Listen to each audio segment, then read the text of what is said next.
Maria! Und überhaupt, wieso warst denn du nicht in der Kirche? Was du sonst so fromm bist, dass man kaum nachkommt. Ich zeig wieder zu meinem Bruder, der hält mir ab. Bei mir klangt's nämlich, und zwar ausgiebig. Um Gottes Willen, Maria, bitte tu uns das nicht an. Bleib da. Denk doch an die Kinder. Wir haben keine Kinder. Eben.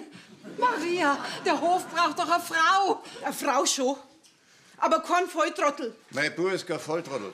Eier Matthias nicht, aber ich. Du? Da kann man schon eher drüber reden.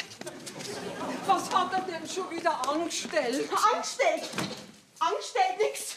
Der kann ja gar nichts anstellen. Wann denn? Der ist ja nie da. Oder hab ich ihn vielleicht übersehen? Hat er sich wo verschlafen? Da ist er nicht. Da ist er auch nicht. Ja, wo ist er denn nachher? Der wird halt mit dem Schützenverein versumpft sein oder mit seinen Kegelbrüdern. Na, mit dem Schützenverein versumpft er am Montag. Am Dienstag versumpft er mit den Kegelbrüdern. Am Mittwoch mit dem Alpenverein. Am Donnerstag beim Schafferer-Stammtisch, am Freitag beim Milchbauernverband. Und von Samstag auf Sonntag bleibt der Misthammer jetzt neuerdings die ganze Nacht weg. Unser Bub ist halt vielseitig interessiert. Außerdem, ein Mo braucht er irgendwann einmal auch ein bisschen einen Auslauf. Du nicht. Ein Auslauf? Ein Auslauf hat er. 8 Tage in der Woche. Während ich da herum auf 1400 Höhenmetern jede Nacht ganz allein in meiner Bettstatt lieg. Vereinsam, verzweifelt und verdorr. Und jetzt frage ich dich, wie soll da auch nur ein einziges Kind zustande kommen, ha? Mir war's wurscht, Hauptsache ich wär endlich Oma. Und Entschuldigung! Dürft's mir gratulieren? Ich habe die Aufnahmeprüfung bestanden. Yes! Was für eine Aufnahmeprüfung? Bin jetzt vollwertiges Mitglied bei der AOH. Bei der Krankenkasse. Nein, bei der Auffanghilfe für oberbayerische Hardcore-Machos e.V. Ja, was nicht alles gibt. Kampf der zunehmenden Unterdrückung, Unterdrückung, Bevormundung und sexuellen Ausbeutung des Mannes durch das Weib. Mit meiner Begeisterung haben sie gesagt, bring es noch in Vorstandsetagen. Der spinnt doch, oder? Urli, was machst du denn wieder für Sachen? Zum ersten Mal in meinem Leben werde ich verstanden, verstehst? Du, Matthias, darfst du mir bitte schon verraten, wie hoch war denn da der Mitgliedsbeitrag? Macht's einmal, wie der stinkt. Ja, das war die Vorspeisenspezialität für neue Mitglieder, der Antischmuser. 15 eingelegte Knoblauchzehen in Weinteig gebacken. Damit kann ein gestandener Bayer ein Vermögen machen. Ja, wie denn das? Wir von der AOH haben wir ausgerechnet, dass der Durchschnittsbayer bei der Dings, wie heißt das doch, bei der, richtig bei Liebe, also dass der bei einmal Liebe Kalorien im Gegenwert von 4,80 € verbraucht. Das macht ein stattliches Einfamilienhaus in 40 Jahren. Bei dir klangert's nicht einmal für einen Hühnerstall. Oh, heute ist aber wieder gut drauf, mein Mausi. Und überhaupt, wie schaut's denn da hinaus? Dein Mausi zieht aus. Okay. Ist ja schneller gegangen, wie ich gemeint hab. Das ist jetzt nachher die dritte, die dir abhaut. Ja, mein Gott, nein, Mama, man kann's den Weiber einfach nicht recht machen. Und der schöne Teller ist auch kaputt. Und der auch? Warum? Herrgott, schau, Gobi, dass du das selber siehst. Grüß euch. Oh. Grüß die Assinger. Da bist du endlich. Ich muss weg von da auf, du stehst, sonst vergiss ich mich noch. Du meinst nicht, dass du dich doch eventuell wieder mit ihm vertrauen kannst? Ich mein, allzu leicht ist ja mit dir auch nicht gerade. Nix da. Ich zieh wieder zu dir. Wenn er nicht so stinken darf, hätte ihn schon erwürgt. Und dass du vielleicht doch noch mal drüber nachdenkst? Schau, ich werde sich gefreut. Ausgeredet ist. Wir packen's. Also dann in Gottes Namen. Du hast es ja selber gesagt. Spar dir den Gläufe. Läufe. Dem ist noch nie eine Frau länger als ein halbes Jahr geblieben. Die Assinger machen wir halblang. Du hast ja noch nicht einmal einen aufgebracht auf deinen vergammelten Hof, obwohl er nicht so hoch liegt wie der unser. Assinger, hilf deiner Schwester ruhig bei den vielen Sachen, weil die kriegt ja schon einen Burnout, wenn sie einen Kaffeehaferl von der Küche in Stumm druckt. Maria, Ja? vergiss bitte nicht, dass du das Gartentier ordentlich zumachst, wenn du draußen bist. Wir werden das Problem von mehreren Seiten gleichzeitig angehen. Was denn für ein Problem? Ich gebe eine Heiratsanzeige auf. In Herz und Hof, in der Kirchenzeitung und in der Bäckerblume. Es war doch noch schöner, wenn ich für meinen Burm kein Weiberts finde. Was ist los?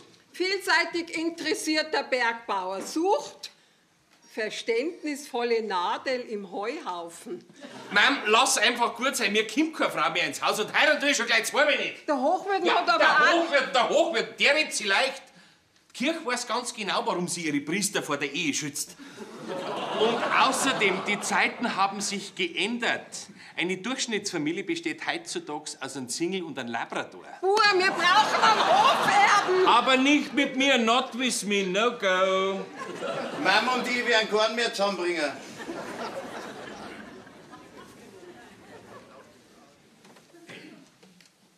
Glaubt's denn ihr, das tut mir nicht weh? Ha? Zuerst läuft mir Edeltraut davon, dann Dings, die Wilma und jetzt die andere. Maria, ich habe auch eine Seele, eine empfindsame. Jetzt wird's dann wieder losgehen mit dem Gretel und dem Dorf. Ja, hast jetzt immer noch keine Matthias. Ja, was tust du denn, Matthias? Langsam wird's Zeit, Matthias. Weißt du, was ich da sag, Rosa? Sag. Wenn du nur ein bisschen netter zu mir warst, ich schwör das Weibe, dann müssen sie unser Bub nicht so vom Heiraten fürchten. Das ist so ein Schmarrn. Ich bin sowieso fertig mit den Weibern. Ein für alle Mal, endgültig und lebenslänglich. Aus, Äpfel, Amen. Meine Kommilitonen von der AOH haben mir nämlich die Augen geöffnet. Denen geht's nämlich auch nicht anders. Bitte einmal, kannst du das noch probieren? Ein einziges Mal. Ich will mit dieser komplizierten Spezies nichts mehr zu tun haben. Jeden Tag soll man sich campen, saubere Fingernägel soll man haben und bei jedem noch so kleiner Kopperer schauen sie einen schief an. Und dann wollen sie auch noch, dass man permanent schöne Sachen sagt und Tag und Nacht duftet wie ein Maiglickerlstrauß. Aber nicht mit mir, not with me. So tragisch ist jetzt auch wieder nicht. Die Ehe ist ein Kampf, der mit Ringen beginnt. Ich hab mein Kegelverein, mein Schoferer Stammtisch und jetzt auch noch meine Hardcore-Machos. Mir gelangt meine Woche eh nicht für meine ganzen Hobbys. Mir fehlt nichts zu meinem Glück und zwar rein gar nichts und jetzt ist es ausgerückt. Glück? Wer redet denn von Glück? Es geht darum, dass wir nicht aussterben, verstehst? Ich hab auch heiraten müssen. Genau wie meine Eltern, meine Großeltern, die Urgroßeltern, zurück bis ins 15. Jahrhundert. Ja, meinst du, wir haben das freiwillig gemacht? Ich hab's auch bloß aus Mitleid genommen. Was hast du? Ja, dir gebe ich gleich ein Mitleid. Ausgerückt ist, sag ich. Du brauchst kein Glück, nur du brauchst eine Frau. Warum soll es dir besser gehen wie mir?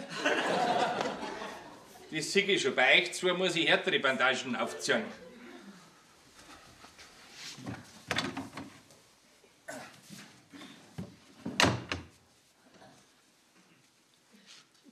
Das, was ich jetzt sage, gilt ab sofort bis an mein Lebensende. Hm?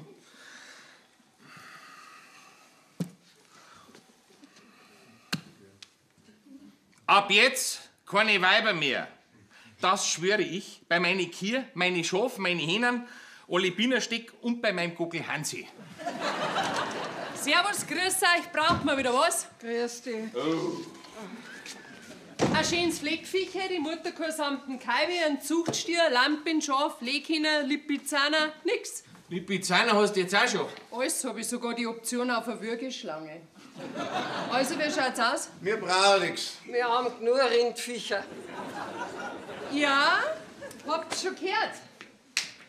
Sind wir wieder solo, ha? Ja, sind wir. Blöd, gell? Da, was ich gesagt hab, geht schon. Vati, komm, die Kühe warten.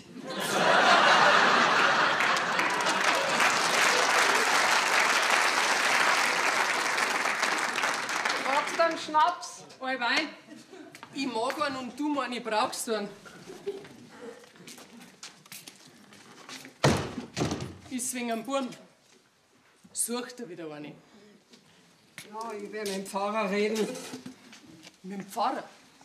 Wo soll ich dir jetzt bitte schön ein Weiberz hernehmen? Ha? Beim Franz und bei mir hat damals auch die Kirche nachgeholfen. 9 Geschwister waren's bei ihm daheim. Er hat weg müssen, ich hab einen braucht, so war das damals. Ich sag allerweil, Liebe ist der reinste Luxus. Prost. Aber heutzutage, unsere Mädeln, die gehen hinaus aus dem Tal und die von draußen, die mögen nicht rein. Überall, wo man hinschaut, das gleiche Elend. Sonnengegerbte Bergbauernhöfe hingestellt wie für einen Werbeprospekt. Dabei sind sie alle vom Aussterben bedroht. Weit weiberfein. Lauter ohrschichtige Bauern, allein unter Kühen. Aber dieses Problem hab ich als Marktlücke erkannt. Es macht Glücke.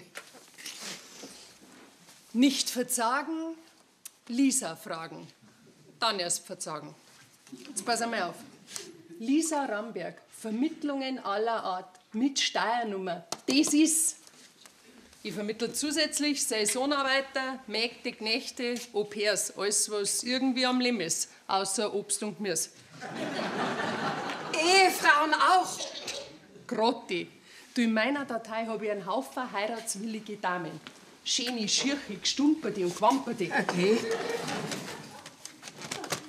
Die Schirchen habe ich gerade im Angebot. 5 Adressen für einen Tausender. Du, das ist weniger wie eine Mutterkuh samt dem Keil. Und die Schöner, was kosten nachher die? Die Schöner sind kaum zum Dazahlen, außerdem sind sie recht horkli. Das, meine ich, macht bei deinem Buben wenig Sinn.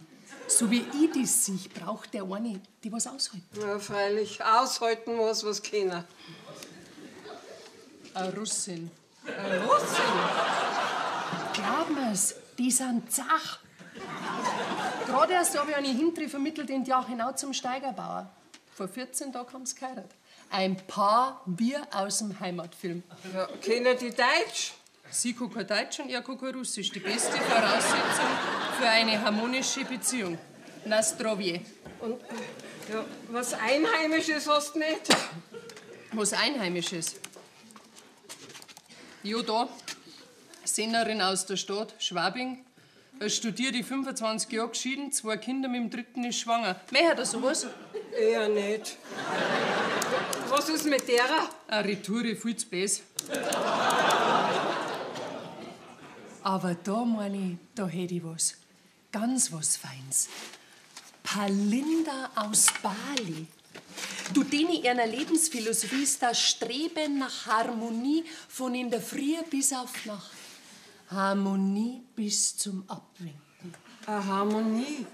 Mei, sowas haben wir da hier oben schon lange nicht mehr gehabt. Und die Palinda hat jede Menge Kinder. Kinder? Der Balinese ist geradezu berühmt für seine abgöttische Liebe zu den Bamsen. Okay. Möchte dein Bub überhaupt Kinder? Das ist mir wurscht, was der mag. Ich möchte Kinder, verstehst? Du? Ja, was war's denn sonst noch von ihrer?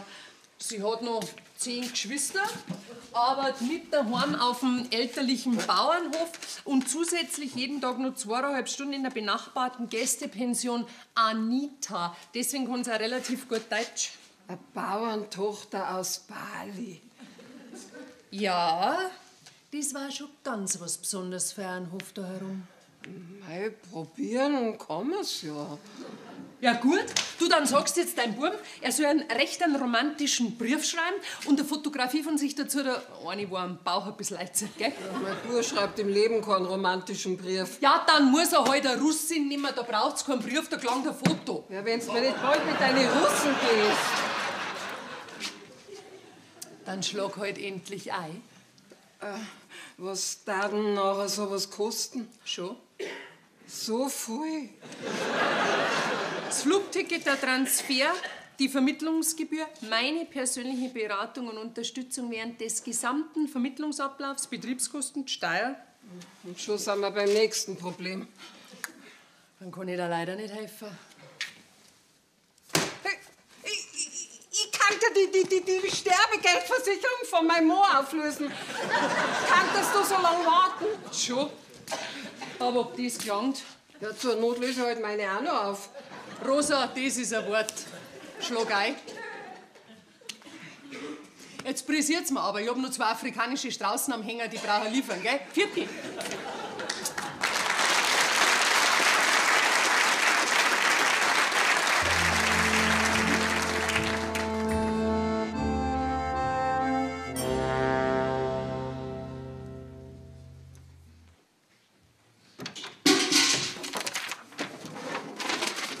machst du da? Ach so, du bist das. Ich hab schon gemeint, der Bub kommt. Was du da machst, möchte ich wissen. Nix. Ja, wir nix. Gar nix.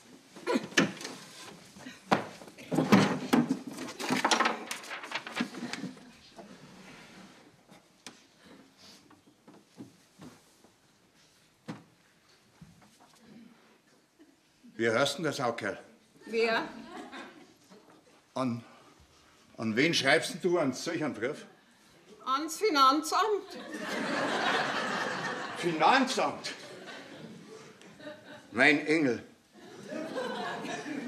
Seit ich dein Bildnis sah, wird mir das schwere leicht, das trübe klar und der schwarze Himmel blau.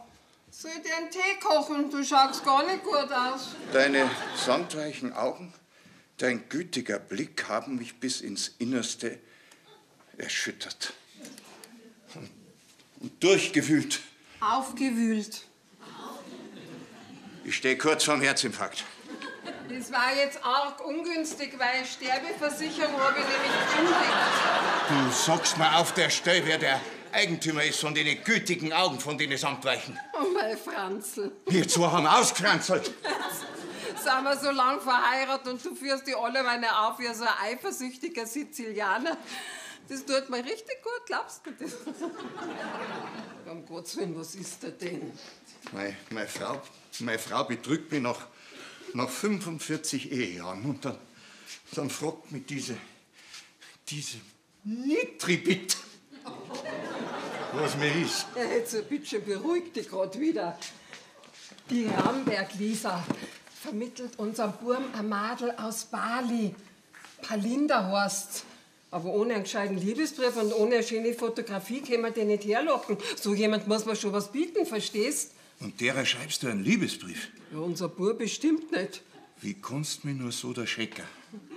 Dass jetzt du mich alle, weil du so gern hast, nach so langer Zeit. Trotz so langer Zeit. Oder so. Außerdem wird das sowieso nichts mit dem Madel. Der Matthias, der hat abgeschlossen mit der Weiber. Der tut sich das Kreuz nimmer an. Schau her, soll ich jetzt das mitschicken oder das? Ja, geh. Der Bub, der blockt doch sofort ab. Der lässt sich doch von uns keine Ehe einfädeln. Ja, wenn wir's gescheit machen, schon. Gescheit! Gescheit. Ja, wie soll denn das nachher gehen? Indem, dass du ab sofort eine akute Blasenschwäche hast. Meine Blase funktioniert geradezu perfekt. Außerdem hast du noch einen Rheumatismus und beginnende Potenzstörungen. Ein bisschen gichtig warst du allerweil schon, das können wir jetzt gut brauchen. Was bin ich?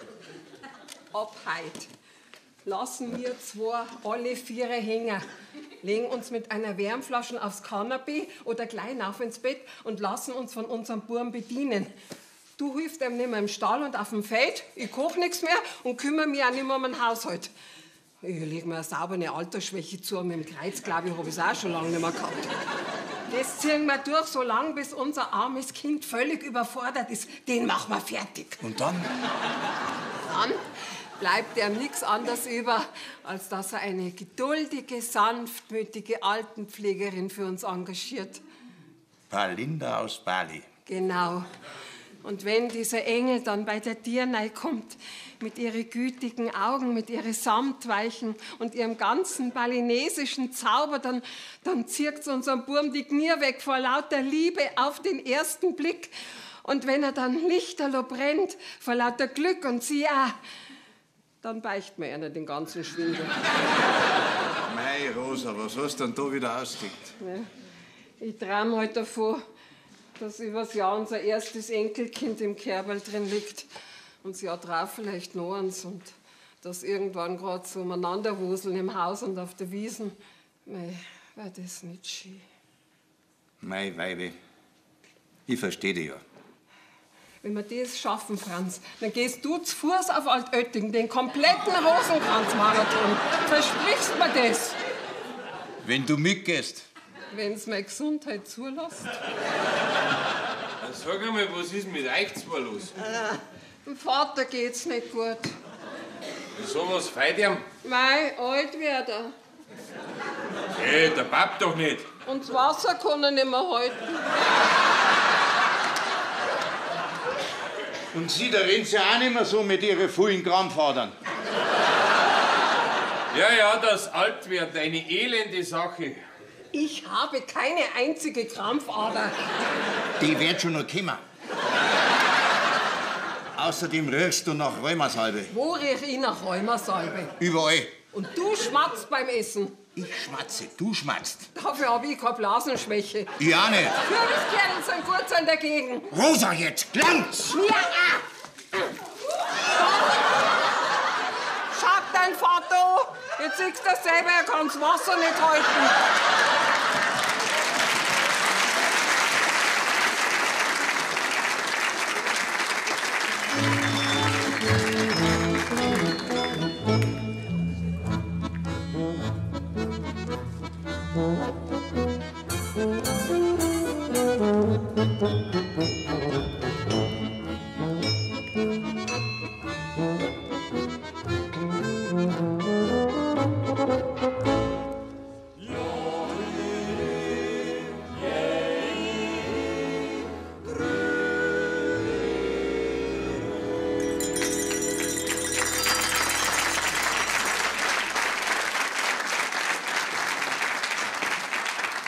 Matthias. Ja, der Assinger. Du wärst mir doch am Ende um Gottes Willen nicht deine fromme Schwester zurückbringen wollen. Naja, Prager kannst du schon so, wie es bei euch ausschaut. Nur der kleine Geist hält Ordnung, das Genie überblickt das Chaos. Sonst noch was? Das Hühnerfutter war mir ausgegangen. Ja, dann geh halt rein, Schupfer, du weißt ja, was ist.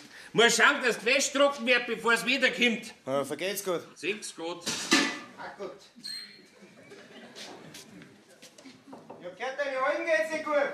Die werden bestens von mir versorgt. Und wer kocht nachher bei euch? Ich koch. Aha, und was nachher? Wurstsemmeln.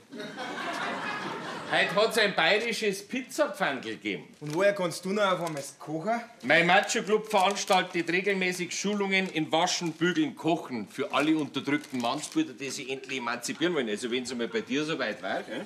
Du, und wer kümmert sich gesundheitsmäßig um deine Alten? Meine Alten pflege ich mir schon selber. Meinst nicht, dass die Dame wieder arg überschätzt? Die zwei, die kommen mal topfit ins Grab. Verstehst? Die turnen in die Urnen.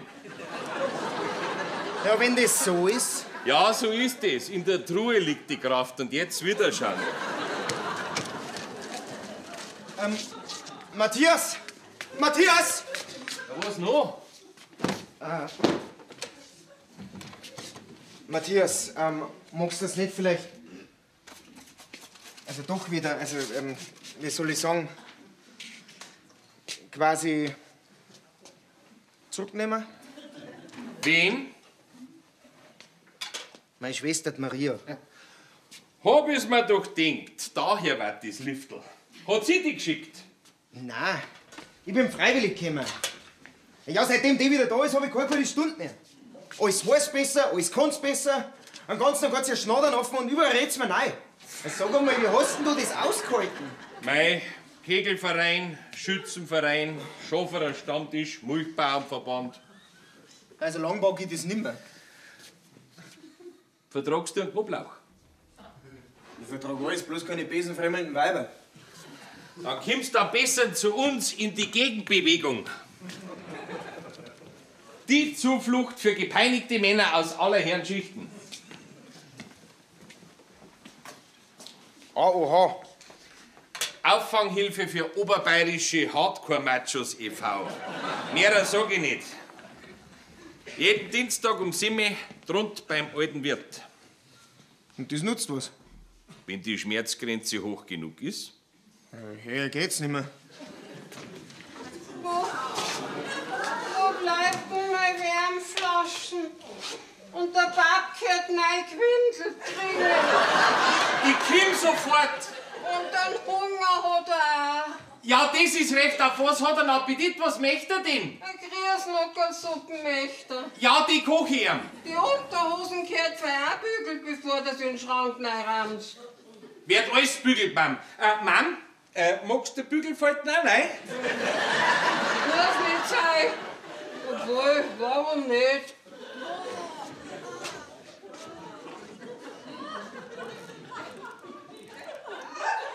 Sonst noch was? Nein. Wiedersehen. Vierte. Ah! Geht's? Ja, tut schon.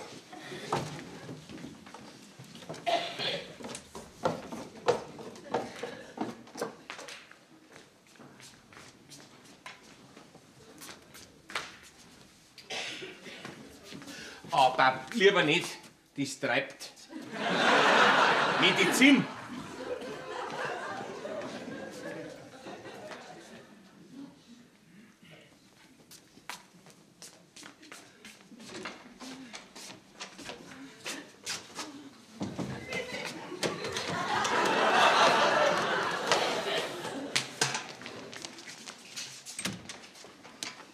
Was tust denn da? Der hat keiner schon wieder nicht ausgewaschen. Die Milch wird uns schlecht. Wir sind ein Pflegefall, kapiert es endlich! Mir tut's Herz, wenn ich sehe, wie es da überall ausschaut. Bier ist nicht gut für deine Blasenschwäche. Du willst du nicht mal aufhörst mit dieser saublöden Blasenschwäche. Nicht so laut. Ich mach den Zirkus nimmer lang mit. Wir haben aber noch so viel Windeln. Ja, die kannst du gern selber anziehen, wenn das Geld reiht. An meinen Hintern jedenfalls kommt mir das Graffe nimmer. Demnächst verlangst du, dass er mir einen Katheter legen lässt. Wenn's hilft. Wenn's hilft. Nix hilft, gar nichts hilft. Seit Wochen sind wir jetzt schon pflegebedürftig. Und was macht unser Herr Sohn? Sagt, für uns wird Mutter Teresa. Der ist nicht zum Umbringen. Nicht ums Verrecken. Das sind meine Gene. So wird es nie was mit deinen Enkel, mit deinen chinesischen. Balinesischen. Und am Hoch schaut's aus, dass Gott erbarm. Ja, da seid's hier. Babscher her, deine Tropfen. Mann, da geh her. Deine Tablette. Mund auf und obi damit. Obi. Herzeigen. Brav. Da schau her, deine Wärmflasche. Und jetzt gleich komm ich mit dem Franzbranntwein und reib euch einen Buckel ein. Nicht schon wieder. Das ist gesund für die Durchblutung. Wie lange möchte ich das jetzt noch durchziehen? Und der freundliche Ton. Ja, nicht zum Aushalten. Kocher tut aber nicht schlecht. Besser wie ich. Raffinierter. Anders halt. So, anders. Aha. Ja, sagen wir mal so, also seitdem der Bur am Herd steht, da habe ich es nicht mehr so mit der Galle. Das kann natürlich kann das Zufall sein. Weißt, seitdem ich so krank bin, bin ich einfach gesünder. Servus, grüß euch, bin ich da richtig im Seniorenheim Alpenglück. Ja, von Glück kann keine Rede sein. Und? Ist er schon so weit, euer Bub? Liegt er schon am Boden? Nein, immer noch nicht. Altenpflegerin, meine ist sein Traumberuf. Ja, dann, meine ich, wird's jetzt allerdings auch kompliziert. Ja, noch komplizierter kann's ja gar nicht mehr werden. Doch, ich mein schon, weil die Palinda hockt nämlich Bredelbrot bei mir im Auto drunter. Ja, um Gottes Willen. Sie hat sich unsterblich in die Fotografie von eurem Buben verliebt und ist ganz angetan von seine, respektive deine, zarten und gefühlvollen Brief. Und sie konnte schon gar nicht mehr erwarten, diesen sanftmütigen, hochromantischen Poeten kennenzulernen.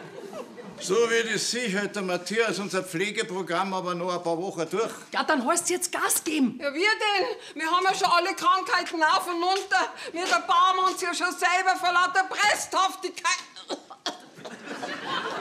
Ja, da schau her, da die Halsabschneiderin, bist du auch mal wieder da? Schaut ganz so aus. Du Mann, probier mal, ist das süß genug oder geht da noch was ab? Was ist denn das? Ein Holunderblütengelee. Hast du Zitrone auch drin? Freilich frisch gepresst, Kerntel hab ich alle hinausgefieselt. Und was sagst? Für mich tut's es schon. Wunderbar. Und deine Grüßnuckel kommen auch gleich, gell?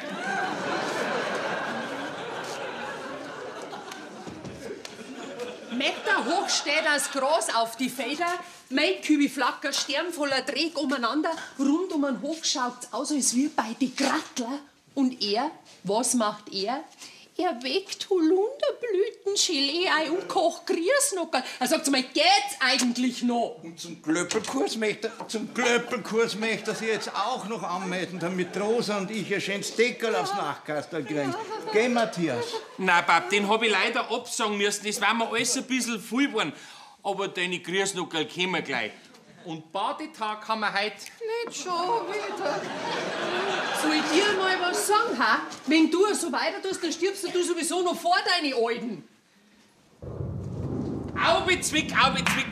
Es ist besser, wir gehen rein, bevor es richtig losgeht.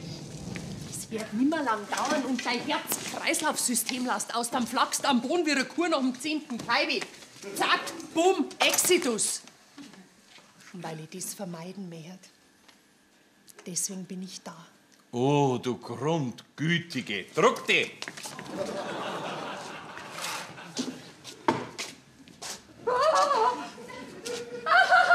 Palinda, alles super.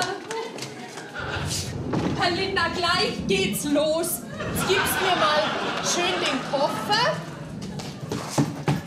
Und du tust dich da weiter heraus ein bisschen umschauen, gell?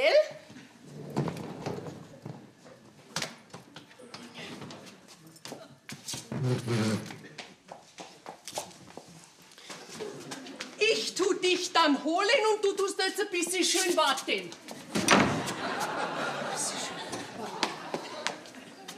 Ich verstehe es immer noch nicht. Warum hat Matthias mich nicht abgeholt? Das hab ich dir jetzt schon 5-mal erklärt. Ich weiß ja nicht, wie es bei euch auf Bali ist, aber bei uns in Bayern ist jetzt gerade Erntezeit. Und der Matthias hat das Heu neibringen müssen, bevor es das Schütten anfängt. Ja, bisschen schön warten jetzt.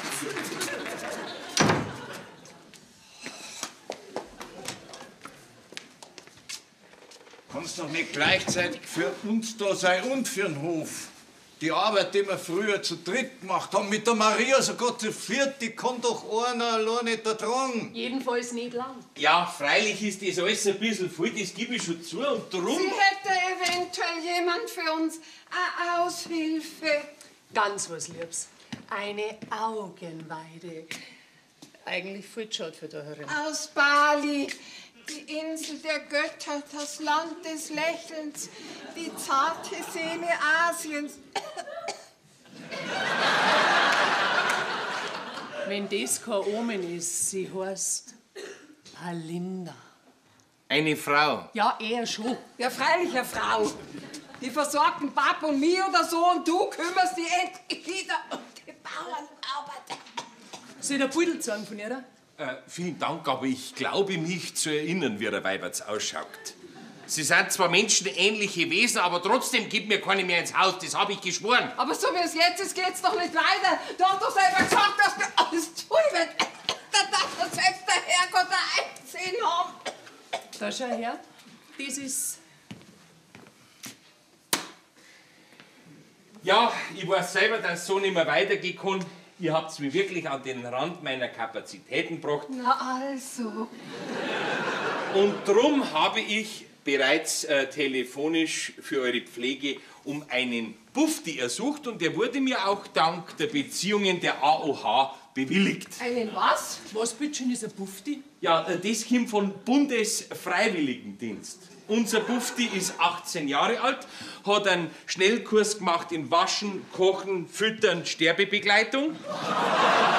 Heißt Jerome und ist gebucht für mindestens 6 Monate oder je nachdem, wie lange das ist, jetzt, wo halt noch macht's. Einen Jerome? Einen Jerome. Du glaubst denn, du, ich lass mir von einem Jerome meine Stützstrümpfe anziehen, geschweige auch nur ein einziges Mal mein Buckel einreißen. Und meinen Körper lasse ich keinen fremden Mann niemals. Nicht einmal einen Bekannten. Ja, das ist alles, was du kannst. Leg der Hering, sonst wollte er nix sein. Doch, weil ab jetzt übernehme ich die Friedensverhandlungen. Geh, Matthias, sei so gut. Gib mir mal das Telefon. Also, du willst gar Palinda, wenn ich das recht sehe. Nicht ums Verrecker. Und Mom Wie ganz herum. Auf gar keinen Fall nicht. Braucht wir aber jemanden, sonst haust du vom Stange. Ja, das weiß ich schon. Gut, dann machen wir jetzt Nägel mit Köpf. Rosa, darfst du eventuell von der Maria einen Buckel waschen lassen und einreiben. Sogar meinen nackerten Hintern. Wir waren noch gleich wieder ihre Telefonnummer. Maria! Niemals! Vielleicht vertragt euch ja wieder und du hörst endlich auf mit deiner Beziehungsmuffelei. Vielleicht kämt's ja wieder zusammen. Das Beziehungsmuffel ist die einzig gültige Lebensform eines selbstbestimmten Mannes. 8133.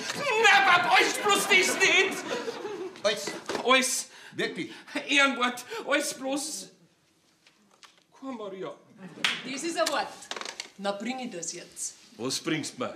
Die Palinda aus Bali. Ja, ist die vielleicht schon da? So was Liebes hast du deiner Lebtag noch nicht gesehen. Das lernst du jetzt schön, das brauchst du gleich für die Begrüßung. Seht's. Und du kannst das Pulver schon mal herrichten. Hinterletzte. Denkst du dir nicht vielleicht das Gott sagen? Lieber Larry Eiring, wo schaut mal aus? Ja, was hast denn du für Erziehung, du Biffi? Trau dich nur, da reingehen. Schau mal. Herzlich willkommen, liebes Fräulein Palinda. Ich bin seine Mutter. Vielen Dank. Matthias hat mir so viele liebe Sachen über Sie geschrieben. Okay, was denn nachher? Selamatadang. Tade Makassi. Er ist der Vater. Also, er ist der Vater von Matthias. Und er hat extra für dich wochenlang Balinesisch gelernt, gell? Sie heißen Franz und das Bier schmeckt Ihnen sehr gut. Ja, das ist in Bayern so Brauch. Hat er sonst noch was geschrieben über mich, der Bub? Nehmen Sie doch Platz, Fräulein Palinda. Nein, Sie sind ja sicher ganz der Lorbelt. Der Leibelt von der Reise. Wollen Sie was trinken? Nein, danke. Nicht nötig. Aber kann ich bitte gerne Matthias jetzt sehen? Ja, der wird sich halt schnell noch ein bisschen hübsch machen für Sie.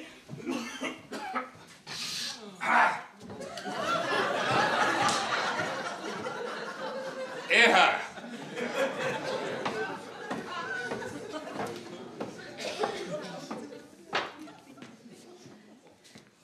Selamat siam, Matthias. Vati hat Gicht und kann's Wasser nicht mehr halten. Mann wird's auch nicht mehr lang machen und wenn was war mit denen zwei. Ich bin draußen im Stall.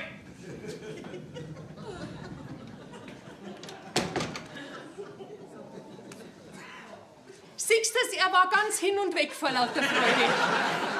Er war sozusagen sprachlos. Aber er hat mir doch so schöne Briefe geschrieben. Und Gedichte. Über die Liebe und die Sehnsucht. Der taut schon auf. Er hat sich heute geniert, so vor uns alle. Poeten sind scheue, höchst sensible Wesen. Ich weiß das. Ja, und die bayerische Mentalität ist ja sowieso eine der kompliziertesten. Aber er mag mich nicht. Ich hab das schon gespürt. Okay, er ist halt nur ein bisschen geschamig, aber also schüchtern, verklemmt sozusagen, gerade wenn ihm was gefällt. Und du, Palinda, du hast ihm gefallen sehr sogar. Ich habe genau gesehen, wie es in seine Augen blitzt hat. So, und jetzt zeige ich dir deine Stuben und du packst die Koffer aus. Mei, ich darf doch du sagen, oder ich bin die Rosa. Rosa, er hat sich gewünscht, dass ich die Mutter von vielen bayerisch-polynesischen Babys werde. Und wenn jemand sowas schreibt, Palinda, dann meint er das bitter ernst. Er hat mich ja nicht einmal angelächelt. Immerhin hat er Öha gesagt. Und Öha, Palinda, Öha ist in Bayern Ausdruck intensivster Bewunderung. Öha bedeutet ungefähr so viel wie: Hey, Sapralot, du schaust aber gut aus. Ja, sowas ist mir ja meiner Lebtag noch nicht passiert. Ja, mir legst am Arsch. Du, da kann zwei gleich sein, dass ich die so dermaßen niederschmust, dass das Herrn und Sinn vergeht. Du Wahnsinnsweib, du Wahnsinnigs. Vertrauensmadel. Aber Palinda, bittchen, versprich mir eins, red ihn um Gottes Willen nicht auf seine vielen romantischen Briefe an. Warum denn nicht? Er schämt sich so für seine poetische, sensible Ader. Das ist beim Bayern genetisch. So, ja, und jetzt packen wir deine Koffer aus und dann kochen wir uns was Gutes. Nein. Ich trage die Koffer. Matthias hat mir geschrieben, dass sie nicht so gesund sind. Und dass er, wenn er mehr Zeit hätte, seine Mutter viel mehr verwöhnen würde. Da siehst du mal, was das für ein lieber Bub ist. Hat er über mich auch was geschrieben? Ja, Was denn? der Vater kann das Wasser nicht halten. Was bedeutet das? Also, ein dummer Witz, das ist ein Scherzerl. Ach, so ein Schmarrn. Aber das wird zart, meine ich. Ja, jedenfalls, da ist die Rechnung. 2/3 zahlbar sofort, netto Cash auf die Kralle und der Rest, wenn's geschnackelt hat. Das, meine Lisa, wird auch zart. Warum? Weil die Sterbeversicherung noch nicht ausgezahlt hat. Halbe noch nicht. Ja, kommst halt in ein paar Tagen. Pressiert nicht. Sag einmal, wie stellst du denn du das vor, ha? Was meinst denn du, was ich für Auslagen hab, ha? Du, ich leg mich krumm, dass ein Rüppi da noch zu einem Weibertz kommt und wenn's dann ums Zahlen gegangen, na, darf's auf einmal nicht mehr pressieren, oder wie? Um Gottes Willen, wer ist denn er? Das ist Baron aus meiner Heimat. Er vertreibt alle bösen Geister. Wenn ein böser Geist kommt und er sieht Baron an der Tür, dann denkt er sich, Öha. Es ist ja schon einer da und schon fliegt er weiter. Böse Geister sind ziemlich dumm. Ja, also, hast du das gehört, Lisa? Zupf die. Spult's euch nicht mit mir. Spult's euch ja nicht.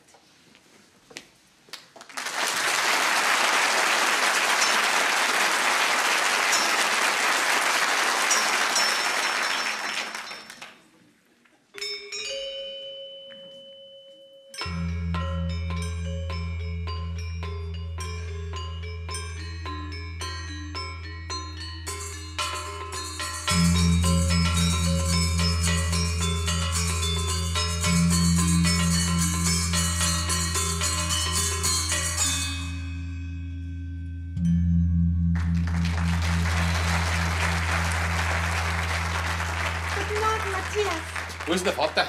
Ich glaube, er schläft noch. Der kann gar nicht schlafen. Der hat nämlich bereits in aller Herrgottsfrüh die Kühe im Stall gemolken, und zwar alle. Das war ich. So, und jetzt möchte ich wissen, wie das passieren kann, dass mein alter, armer, kranker Vater in dem zugigen Stall bei meine Kühe umeinander melkt. Ich habe die Kühe gemolken. Du? Ausgemisst da. Ja, das habe ich auf Bali immer gemacht. Wir haben auch Kühe, Bantengrinder sogar. Und Kälber und einen Bullen. Was mischst du dich bitte in meine internen Kuhstallangelegenheiten ein? Also hinein. Ich wollte dir eine Freude machen. Du sollst nicht im Stall draußen bei meine Kühe umeinander melden, du sollst droben im Schlafzimmer meine alten, armen Eltern ins Jenseits begleiten. Haben wir uns da endlich verstanden? Hä? Du endlich, Kapischi! Weil wir gerade dabei sind, eine Frage am Rande. Was macht er da oder beziehungsweise wer ist er? Das ist Ganesha, unsere Gottheit. Der Beseitiger aller Hindernisse. By the way, das bisschen frische Obst, das da heraus bei uns geerntet wird, kriegt das jetzt alles er oder bleibt für mich auch bei dir mal vielleicht ein Zwetschgen übrig? Das machen wir auf Bali, um die Götter gütig zu stimmen und um Beistand zu bitten. Ja, hoffentlich kriegen sie keinen Vitaminschock, eure Götter. Du mischst dich nicht in meine Religion und ich mische mich nicht in die deine. Matthias, Was noch? warum bist du so schrecklich zu mir? Schrecklich, ich bin die Güte in Person. Als du geschrieben hast, deine Briefe. Aber was streitet's denn schon wieder umeinander? Dein schönes Fräulein Palinda möchte sich bitte nicht einmischen in meine Viecher. Herr, noch trainiert's dann noch mein Gockel Hansi für einen Hahnenkampf. Weiß ich, wie brutal diesbezüglich Balinesen sein können. Mit unsere scheue, sanftmütige Palinda. Scheue Palinda, gestatten, dass ich kurz lache. Nicht bloß, dass sie schon wieder unseren Zwetschgenbaum abgefieselt hat für ihn, da nicht bloß, dass mir bald der Mund zusammenpappt vor lauter Ingwer und Zitronengras. Nein, seit kurzem thront auf dem Giebel unseres Stadels, neben unseren Hausschutzheiligen, eine der größten Sauereien, die ich jemals in meinem Leben gesehen habe. Was denn nachher? Ein nacktes, geschnitztes Wild,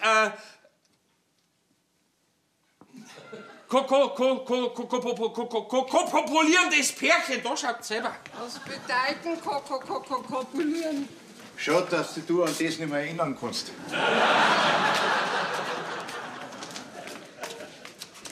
Da!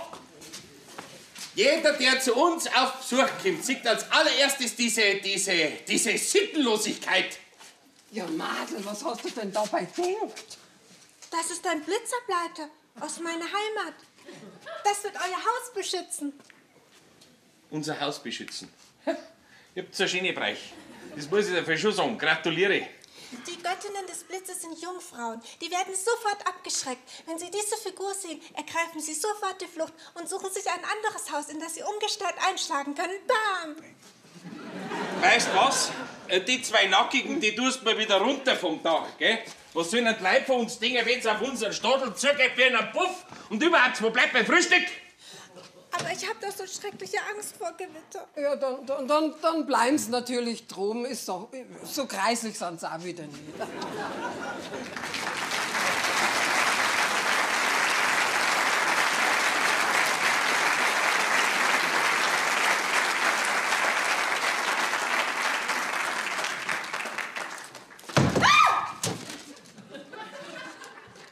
Wer ist denn er? Müsste dir eigentlich bekannt vorkommen. Kollegin von dir, böse Hex. Ein Hähner fordert er die zurückbringen. Vielen Dank. Bitte. Nix, Pferde.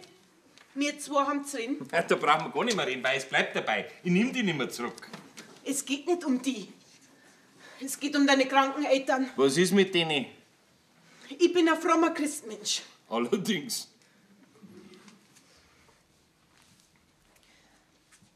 Ich werde mich um sie kümmern. Danke. Kein Bedarf, die werden schon bestens versorgt. Und jetzt Wiedersehen.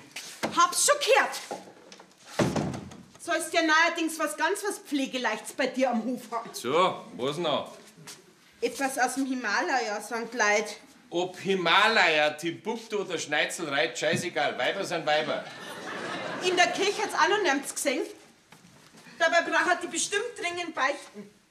Dringend. Die nicht. Die sagt alles ihm. Und überhaupt. Wir müssen ein Geld an den Klingelbeutel schmeißen und er ist mit Blärmen und Zwetschgen. Zufrieden ist doch nicht unsympathisch, oder? Ist sie das? Ja, das ist sie. Vielen Dank, liebe Palinda.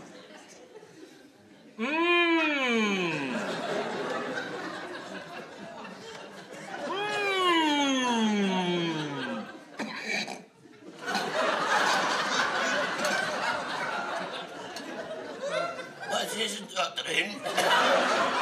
Chili aus dem Kräutergarten meiner Mutter. Wasser!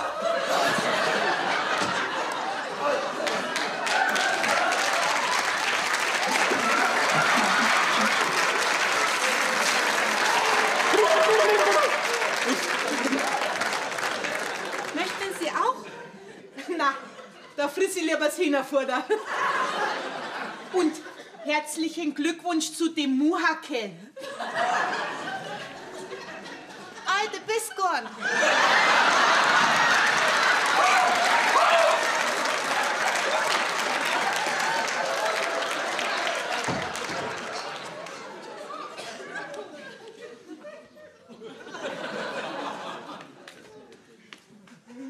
Das kann doch jedem passieren. Jeder kann sich einmal verwürzen. Was? Ich verstehe dich nicht. Ich hatte mit voller Absicht dort in das Wasser.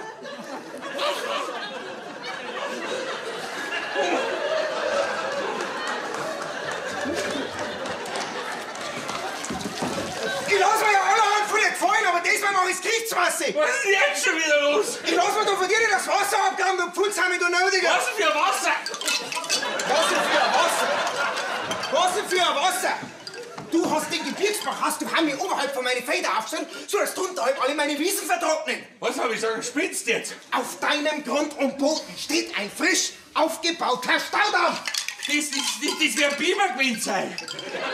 Biber sind Landschaftsgärtner und Wasserkünstler. Biber. Bei uns am Berg gibt es keine Biber. Wird schon noch kommen. Du räumst auf, da steht das Stornerhaufen drin vom Bach weg. Sonst lass ich die Polizei kommen. Die sollen die am besten gleich mitnehmen. Und noch was, mein Lieber. Den Schaden, den zahlst du mir. Mit Zins und Zinseszins. Du glaubst doch wohl nicht im Ernst, dass ich dir sowas antat, hä? Nur dazu, wo wir doch im gleichen Verein sind. Wir sind doch, das ist doch sowas wie eine Blutsbrüderschaft. Winnetou und Old Shatterhand, verstehst? Ich bin vielleicht der Old Shatterhand, aber du bist kein Winnetou. Du bist ein ganz ausgeschäumter, heimtückischer Saukerl, bist du. Was bin ich? Geh noch grad her, du Znichterl. Sowas wie dir hab ich schon lange nicht mehr geschnupft. Was? Komm schon. Hä? Was? Aus! Aufhören! Stopp!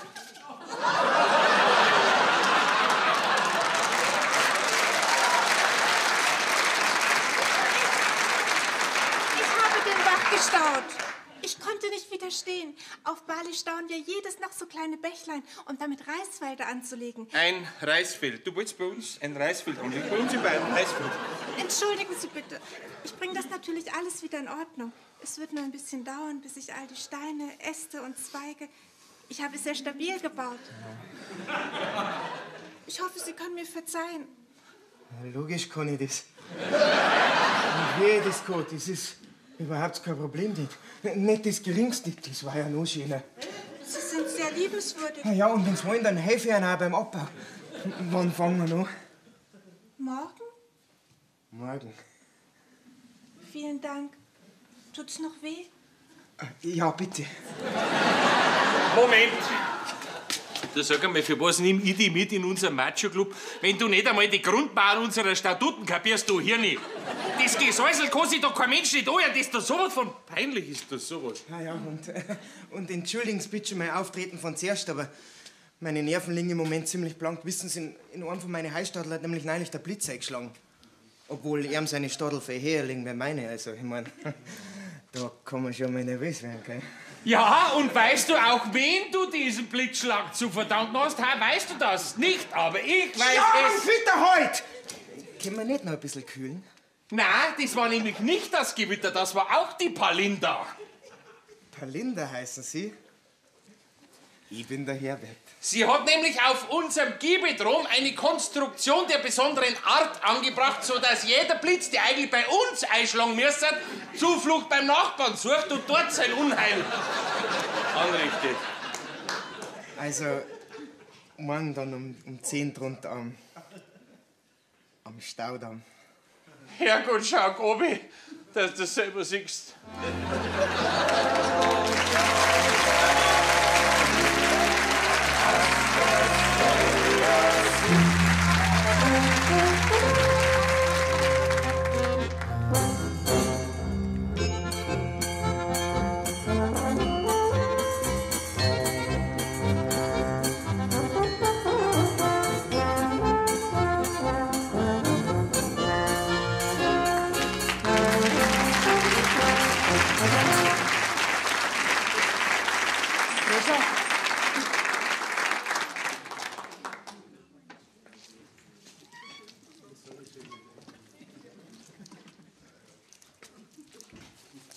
Kundschaft!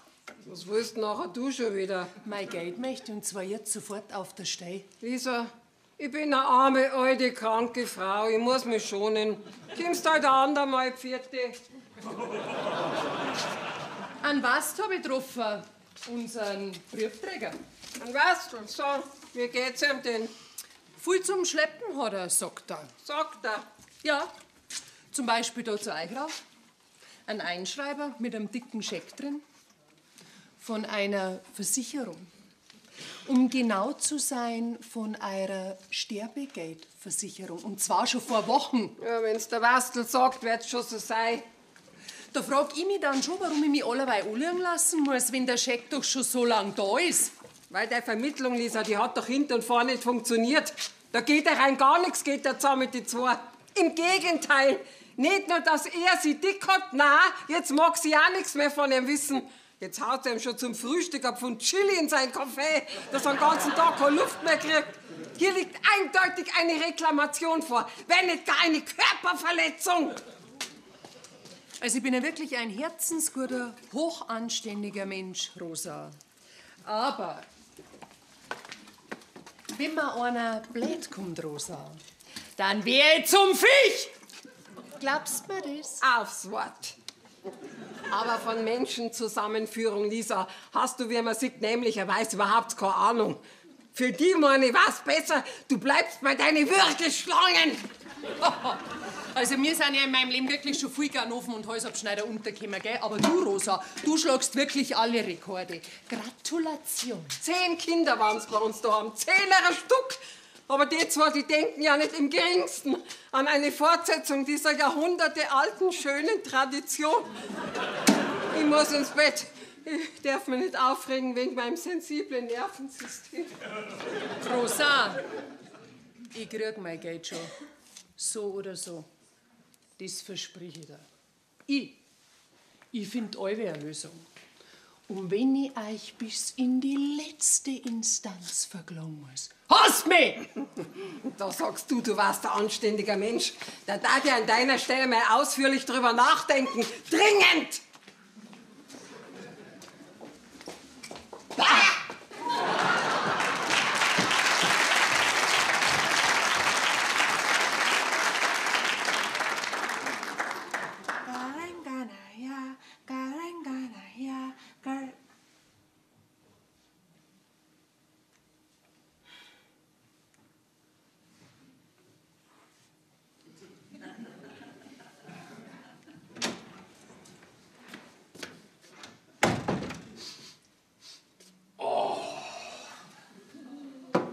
Also soll ja jeder leben, wie er mag. Aber dass wir jetzt überall deine Götter im Visier haben, das, mein lieber Brautfei, schon beißen. In der Stumm herin, im Garten draußen, am Giebel dran. Und seit neuestem schaut mir einer von deinen Herrschaften sogar im Stall beim Kirmel dazu. Dafür hängen bei euch überall Engel mit nackigem Popo. Eure Heiligen sind mit Pfeilen durchbohrt. Und den armen, wehrlosen Mann da habt ihr sogar an ein Kreuz genagelt. Und dann bittet ihr noch um Hilfe. Da hast jetzt du wieder recht. Dann hängt ihr Äpfel in Tannenbäume und malt Hühnereier bunt an. Ja, jetzt reg dich nicht so auf. So weit sind dein Ganesha und mein Jesus nicht auseinander. Wie? Beide waren, wenn ich richtig informiert bin, Single, wie alle Wohltäter der Menschheit. Gibt's denn heute zum Essen? Wieder was mit Chili? Ich koche heute nicht. Ich esse auswärts. Deine Eltern wissen Bescheid. Wo auswärts? Wieso auswärts? Ich habe den Herbert zum Essen eingeladen. Was denn für ein Herbert? Den Assinger Herbert. Was hast du? Er holt mich ab. Wir gehen auf eine Alm und dort essen wir Grasspotzen. Haschpotzen. Jawohl, mit gemischtem Salat. Ja, dann wünsche ich gesegneten Appetit und beste Unterhaltung. Danke. Der Assinger, der Glätzen.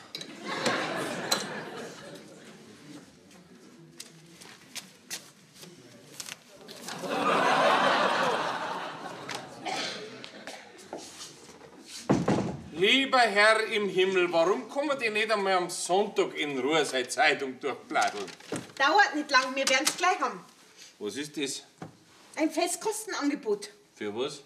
für einen neuen Heischober. In unseren hat nämlich bekanntlicherweise der Blitz eingeschlagen, der ist hier. Ja, und was hab ich damit zu tun? Na, du vielleicht nix, aber dein neues Spotzel. Mei, was? Na, sieh da, deine Meiling und ihr nackerter Blitzableiter, wegen dem sich der ganze Landkreis schon aufregt. Und zwecks dem's bei uns im Heistadel eingeschlagen hat und nicht in deinem Etablissement. Also, da glaubst du aber nicht wirklich, dass die zwei zugegebenermaßen höchst aktiven Nackerten auf mein Tor... Einer Frau, die Dämonen bändigt, Gebirgsbech staut statt dem Herrgottswinkel einen heidnischen Hausaltar einricht und rund um einen Hof Zwetschgen ausstrahlt. So einer ist alles zum Zutrauen. Ach, komm! Im ganzen Landkreis zerreißen sie sich aus Mai über die und deinen Saupreis, deinen japanischen. Also, ich beruhige dich ja nur äußerst ungern, meine liebe Maria, aber über Sitte und Moral musst du da herin keine Sorgen machen, weil die Palinda ist nämlich, Gott bewahre, nicht meine neue Freundin, sondern die habe ich einzig und allein für die Pflege meiner alten, armen, kranken Eltern einfliegen lassen und für nichts anderes. Und jetzt Wiedersehen. Bei mir waren deine Eltern nie krank. Weil sie sich nicht traut haben. Jetzt denk doch ein einziges Mal in deinem Leben logisch, Maria. Meinst du wirklich, ich bin so blöd und hals mir ein neues Weiberts auf, nachdem ich 3 Kreuzer geschlagen hab, wie du endlich draus warst? So. 3 Kreuzer hast du also geschlagen. Das ist nicht wahr. Das weiß ich schon selber, da brauche ich einer nicht dazu. Vielleicht waren es 4, ich möchte mich jetzt da nicht so genau festlegen. Warum sagst du ja nicht die Wahrheit, Matthias? Was denn für eine Wahrheit? Das ist die Wahrheit. Dass du mir lange, sehnsüchtige, romantische Liebesbriefe nach Bali geschrieben hast, damit ich zu dir komme. Was hab ich? Er wollte mit mir zusammen eine Familie gründen. Er hat mir geschrieben, dass er mit mir zusammen viele, sehr, sehr viele Kinder haben will und dass er für immer und ewig mein lieber kleiner Teddybär sein will. Ein lieber kleiner Teddybär. Er in diesem und in allen zukünftigen Leben. Nein, das habe ich nicht geschrieben oder gesagt, nicht einmal gedacht habe ich das. Das Wort Teddybär kommt in meinem Sprachschatz überhaupt gar nicht vor. Das ist doch nur Wunschdenken, ist das nichts anderes. Seit ich dein Bildnis sah, wird mir das Schwere leicht, das Trübe klar und das Schwarze himmelblau. Wie bitte? Oh Mai, wenn du das zu mir gesagt hättest. Nur ein einziges Mal. Solche Wörter nehme ich nicht in den Mund.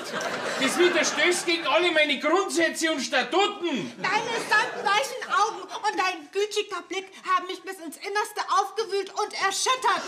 Sowas ist ja bei mir nie über die Lippen gekommen. Nie.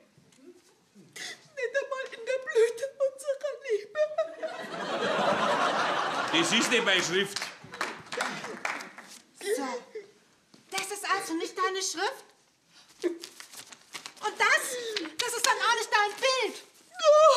Doch, schon. Also das Bild, das bin eindeutig ich. Aber die Brief, die ist ja nicht von mir. Das ist die Schrift von meiner... Mom!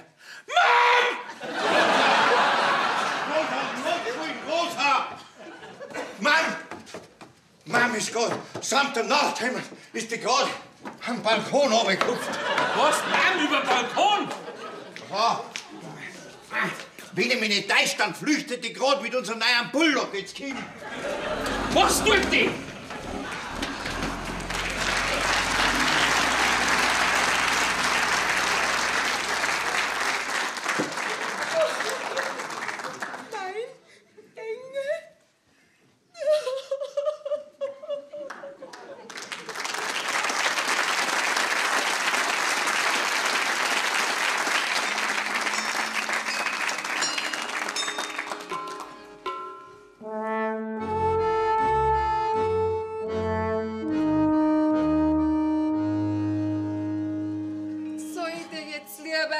Schnitzelbraten oder magst eher Beflamott? Oder vielleicht ganz was anderes. Brauchst du es bloß sagen? Was süß könnte dir natürlich auch kochen. Dampfnudeln mit Vanillesauce, Kartoffelpuffer mit Apfelmus, Scheiterhaufen mit Zwetschgenkompott. Scheiterhaufen war eher was für die. Wenigstens redst wieder mit mir. Im Stall ist alles fertig. Ah, und das ganz ohne Windeln. Respekt. Sag einmal, wie könnt ihr mich bloß so anlegen und so blamieren? Blamieren? Wieso blamieren? Von fernen Sternen komm ich her, dein lieber kleiner Teddybär. Mach dich fröhlich, bringt dir Glück, gib dich niemals mehr zurück. Poesie der Verzweiflung. Mein Macho-Club, wenn irgendwas von den Briefen erfahrt, 0, nix, bin ich weg aus der Vorstandsetagen. Mein Bub, das musst du verstehen. Die Palinda, Die hat so schöne Liebesbrief hergeschrieben an die. Ja, da schaukelt sie so eine Romantik bald einmal in die Höhe. Wir haben uns schon entschuldigt bei ihr. Aber sie redet dann nichts mehr mit uns. Zu mir hat sie auch schon lange nichts mehr gesagt. Ich koche mir jetzt meinen Kamillentee. Was hat denn sie über mich geschrieben in ihrem Brief? Wer? Ja, wer? Palinda. Ja, so was Ähnliches, als wir, dass du der Mann ihrer Träume bist. Ich? Ja, und dass deine Augen voller Güte sind, voller Wärme und Humor. Okay. Was noch? Weiß ich nicht mehr, lies selber. Ja, wo ist er? Wer? Wer? Der Brief? Den habe ich so gut versteckt, dass ich ihn selber nicht mehr finde. In der Kommode.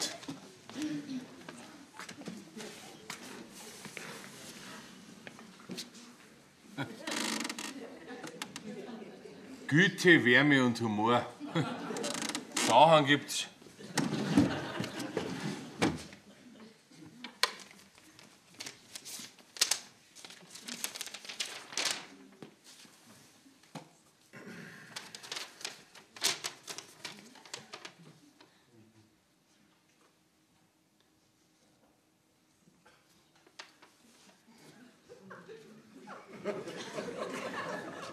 Rosa! Der Bur, unser Bur, der warnt. Okay, sowas kann der doch gar nicht. Da bitte, warnen tut er.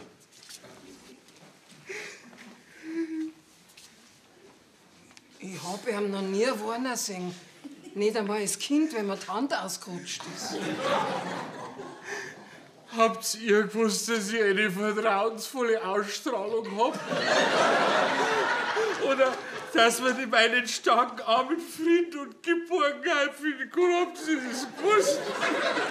Nein, was soll ich jetzt da sagen? Und du, Bab, hast du das auch nicht gewusst? Vielleicht eher nicht so direkt. Aber die Palinda, die hat es gewusst. Okay. Da steht, dass ich das Größte bin in ihrer kleinen Welt. Und dass ich ihr Adonis bin. Wie der Schrecklicher sein Adonis. Habt ihr das gewusst? Hast du das gewusst? Ich habe es geahnt.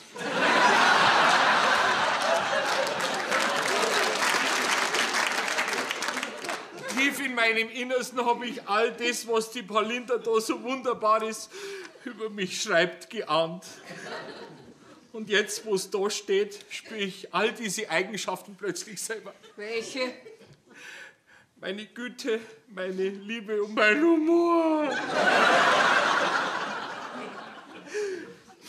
Bitte schön, Bur, jetzt beruhig dich gerade wieder. Das sind doch alles bloß Briefe. Das ist eine Reaktion auf das romantische Gewinsel, was die Mama hier hingeschrieben hat, damit sie es herlockt. Nein, die sind Reaktionen auf meine Fotografie, auf mein Bildnis. Und auf diesem Bildnis ist nicht Mom drauf mit ihrem grantigen Schau, sondern ich mit meinen gütigen Augen voll Liebe und Wärme. Noch nie in meinem Leben hat ein Mensch, geschweige denn eine Frau, so was schön zu mir gesagt, noch nie. Komm, jetzt trinkst du einen Schluck, dann geht's dir gleich besser. Na, Bab. Flaschenbier und Adonis, das geht beim besten Willen nicht mehr zusammen. Jetzt trat er uns durch. Wenn er ein Adonis ist, dann bin ich eine Aphrodite. Und ich brauche jetzt auf jeden Fall einen Kamillentee, dringend. Servus, grüß euch, wunderbar, sind ja alle beieinander, dann können wir gleich Nägel mit Köpfen machen. Geld kriegst du von uns auf jeden Fall kein Pfennig, dass das schon mal ausgeredet ist. Polter, dein Gerstles ist eh schon alles gezahlt. Was? Da weiß ich ja gar nichts davon. Deswegen hat man sämtliche Spesen und Auslagen ersetzt samt dem Schmuserlohn, weil er sich nämlich Bredelbrot in euer Palinda verliebt hat. Jawohl. Sein Herz brennt lichterloh und er kann bei Tag und Nacht an nichts anderes mehr denken, als wir an diese wunderbare Frau. Jawohl, ja. Wo ist denn? Wer? Das Fräulein Palinda. Packt sie ihm zusammen und nimmt's gleich mit. Der ist nicht da! Wer nimmt da was mit und wessen Herz brennt da bitte lichterloh? Ja, meins. Gott, es sei, dass die letzte Watschen, die du von mir gekriegt hast, schon ein bisschen arg lang her ist, hä? Keine Ahnung. Seitdem ich die Palinda kenne, habe ich jegliches Zeitgefühl verloren. Ja, dann schauen wir halt, dass wir es wieder finden, dein Zeitgefühl. Hä? Grüß dich, Palinda. Du Spatzel, es ist Folgendes. Heiraten tue ich dich auf den Schlag und Kinder mache ich da jetzt ja locker eins. Und seit ein paar Tagen beschäftige ich mich auch schon mit dem Reisanbau. Das Bachl ist schon wieder aufgestaut. Und da sind die Preisplaketten von seiner Bergschaft, die Milchgütesiegel von seinem Kierer Grundbuchauszug, die Unterlagen vom Steuerberater, das Ehefähigkeitszeugnis und sein Schwimmabzeichen Seepferdchen. Und wisst ihr auch, was das ist? Ha? Wisst ihr das? Nicht? Das ist nämlich euer Fluchtweg. Und wenn ihr zwei mitsamt eure Plaketten nicht in 3 Sekunden da draußen seid, vergesse ich meine Güte und Wärme und komme für eure weitere Gesundheit nicht mehr garantieren. Hasst mich! Oh mei, hier soll ich. Ha! Du hab schon Zentner schwere Zuchtbullen im Fluchtschang. Ich fürchte mir meiner Lebtag vor gar nichts mehr, gell? Geh weiter, deren du packst die zusammen mit Sänger Heisel weiter. Pauline, da, gleich.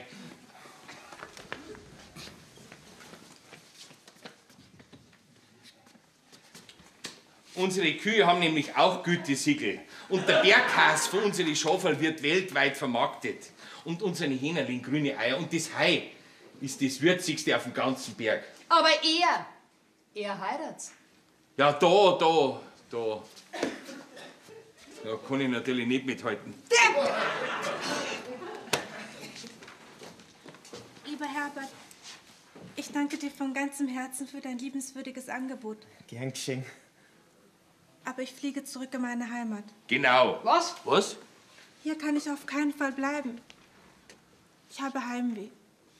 Nach meinen Eltern, nach meinen Geschwistern, nach Bali, nach den Menschen, die mich lieben. Das geht jetzt nichts mehr. Der neue Vertrag ist schon unterschrieben und außerdem ist deine Probezeit auch noch nicht zu Ende, gell? Palinda, bitte bleib da. Wenn's du willst, lass ich deine Familie für ein paar Wochen einfliegen. Und zwecks Geschwister hätte ich auch jede Menge. Maria hast du ja schon kennengelernt. Glaub mir, die Maria wird sich auch nicht freuen. Dann schmeiß ich's raus, da kenn ich nix. Wer den nicht leiden kann, den schmeiß ihn raus. Ja, dann war das jetzt auch geklärt. Holst jetzt endlich deine Koffer. Ja, sag einmal, merkst denn du nicht, dass die am gar nichts will? Das Madel wäre zu blöd sein und sie so einen Riepe auftun. So viele Plaketten können seine Milchkühe gar nicht haben. Da darf er vom Regen und der Umgehung der Traufe direkt in die Scheiße reinlatschen. Dann kann's ja gleich da bleiben. Ausgeredet ist raus. Gehen wir. Schleicht euch!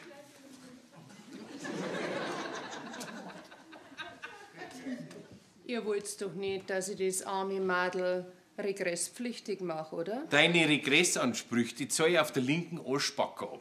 Genau. Gut. Dann polzt euch doch euren Samsara-Scheißer. Assinger mir Gänger.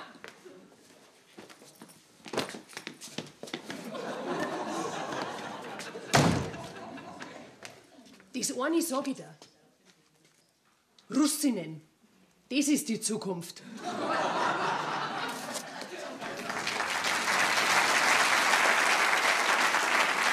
Der Wasserhahn tropft, du wolltest ihn doch reparieren.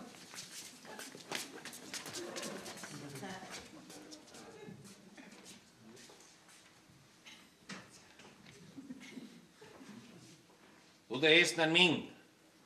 Er ist ein sehr liebenswürdiger Mensch. Liebenswürdig er. Auf jeden Fall war er liebenswürdiger zu mir als du. Ausgeschlossen. Er hat mir ein Gedicht geschrieben. Ein Mann. Palinda, merk dir das bitte für dein weiteres Leben. Ein richtiger Mann schreibt keine Gedichte. Und er hat auf seiner Zither gespielt. Und mir etwas vorgesungen. Ja, soll ich dann zurückholen, dein Almdudler, wenn's so auf ihm stehst? Palinda! Nur rein informativ, also nichts Wichtiges. Es ist bloß,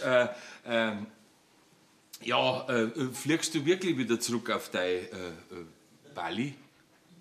Erding Moos, Frankfurt, Bali, Tanjung Benoa. Ist das dein Ernst? Oh ja!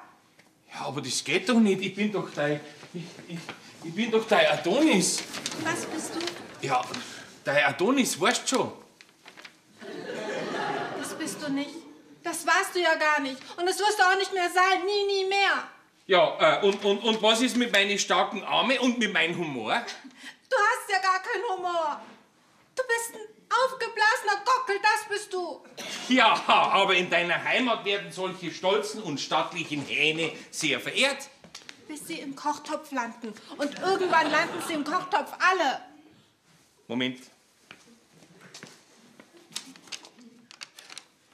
Was ist mit meinen samtweichen Augen? Was ist mit denen auch nix?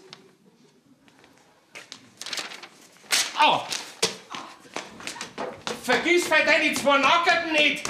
Nicht, dass der dann im Erdinger Mosel der Blitz einschlagt!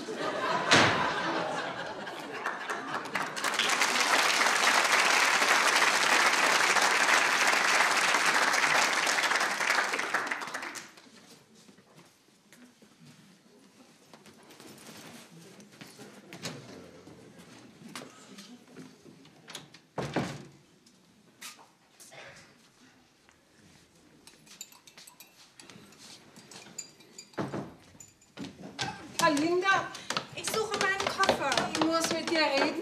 Es war wichtig. Und die Reisetasche ist auch nicht mehr da. Ist das jetzt wirklich der Ernst, dass du von uns weg willst? Und wenn wir die adoptieren? Adoptieren. Ihr, mich. Du bist uns in der kurzen Zeit so ans Herz gewachsen. Wir möchten halt gern, dass du bei uns bleibst. Und irgendwann wären wir ja vielleicht wirklich alt und gebrechlich, der Franz und ich. Und mit unserer Pflege, mei, du darfst dir ja soweit schon ganz gut auskennen. Rosalie, ich will doch selber eine Familie gründen. Ich will Kinder. Einen Mann, der mich liebt und den ich liebe. Ich kann nicht bei euch bleiben. Schade. Es war halt schön gewesen, weil wir dich schon so gern haben. Ich hab dich auch gern, Rosa. Ist man nimmer bös.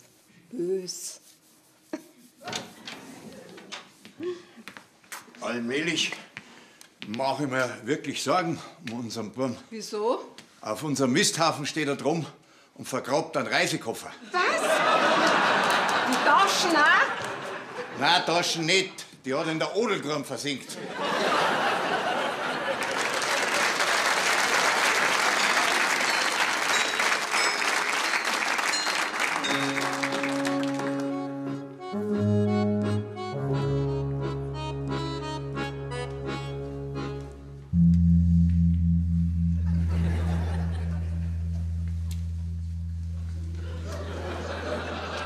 Grüß dich Gott, Ganesha.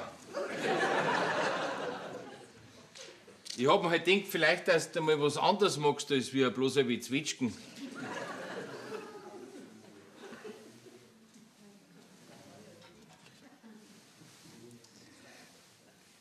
Die sind voll Bio.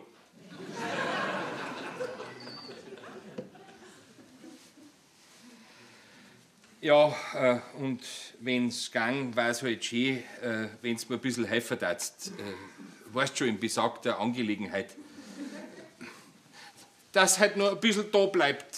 Also, die Palinda auf dem Hof bei mir. Mit deinem Kollegen habe ich auch schon geredet. Und mit seiner Mutter. Einer von euch drei muss, also wenn ich bitten darf, muss mir helfen. Also, wie machen die?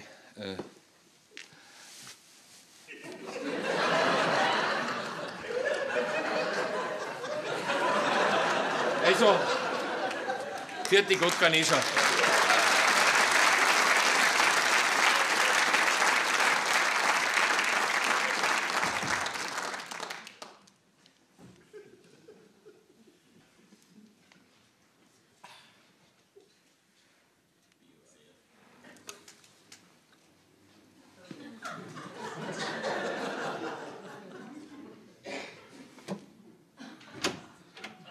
Ja, sag einmal, bist du alle noch nicht im Stall draus?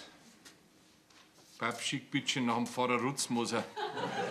Der soll sein Taschenaltar zusammenpacken. Ich glaube, es ist Zeit für meine letzte Ölung. Was ist jetzt wieder los? 200 zu 120, das ist los. Hast du Fieber? Aha. Wie schaut's aus mit Schweißausbrüchen? Herzstöpern? Ausschlag? Kein Hunger? Sauber. Wie bei mir damals. Was denn, was Schlimmes, gell? Verliebt bist. Was? Verliebt? Das war ja der Super-GAU. Da wär man gleich so krank davon. Logisch. Wenn ich ihn nicht erlöst hätte, war er mal eingegangen. Linda!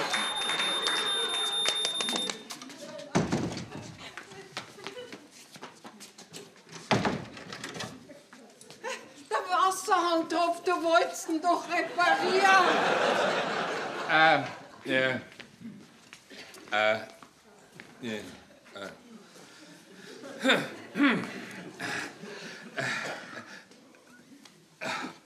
Paulinda, stell dir vor, es ist was Schreckliches passiert.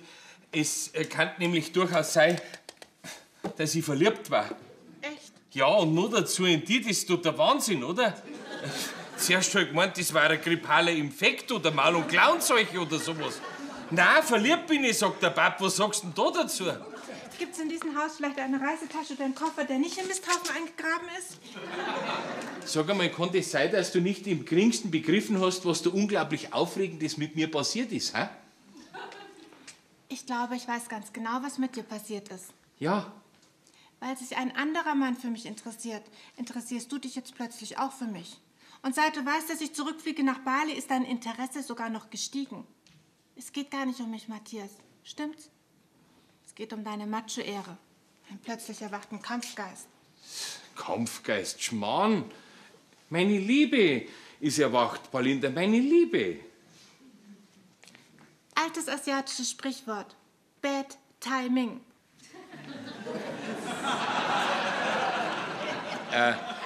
Paulinda, also ich trau's mir jetzt fast gar nicht sagen, aber ich hätte da für dich ein Gedicht gedichtet.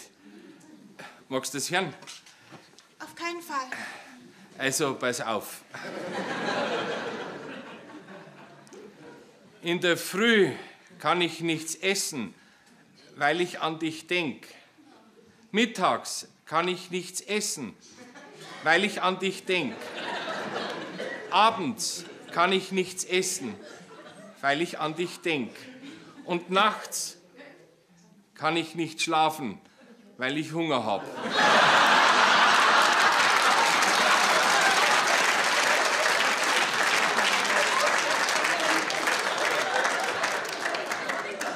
Dann mach dir halt ein paar Spiegeleier. Ja, geht nicht. Eier sind gerade aus, hab ich verschenkt. Na dann, Na dann. Koffer ist unter der Treppe. hast du den etwa wieder ausgegraben? Aber ich kann doch nicht mit einem stinkenden Koffer. Ich leih dir meinen. Ach so. Dankeschön.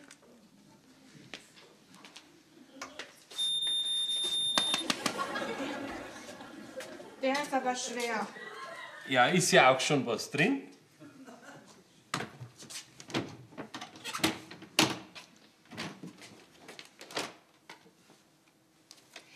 Das ist nicht meine Größe. Aber meine, ich fahr nämlich mit. Mit mir. Nach Bali? Schon? Warum? Ja, Paulinda, magst du jetzt wirklich wissen, oder? Ja. Ja, okay. Es ist ja so, Paulinda, ich möchte nämlich bloß einmal in meinem Leben heiraten und du, Paulinda, weißt jetzt eventuell die Frau, mit der ich mir das am Ende vielleicht sogar vorstellen kann. Und muss ich natürlich mit deinen Eltern reden. Du willst mich also heiraten? Ja, wahrscheinlich schon. Also, logisch. Ja, glaubst du nicht, dass du so etwas erstmal mit mir besprechen solltest? Dass du mich da erstmal fragen könntest? Dich? Mich, Niemals. weil du ein Feigling bist. Alle Machos sind Feiglinge. Feigling, jetzt wird's aber hinterher wir fahren. Hä? Weil, was ist denn zum Beispiel,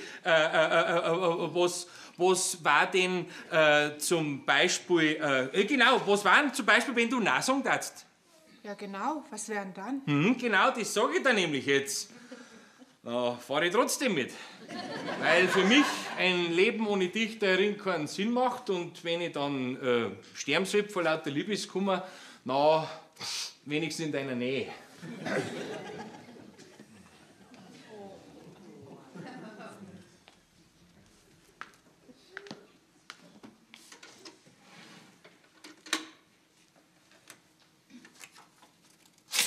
Was reißt denn jetzt schon wieder? Unwichtig. Nur mein Flugticket. Immer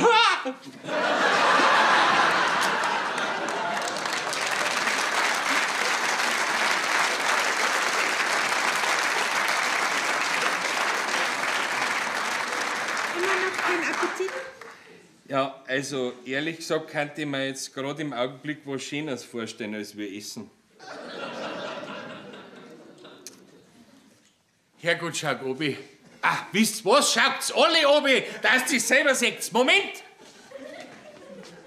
Jetzt!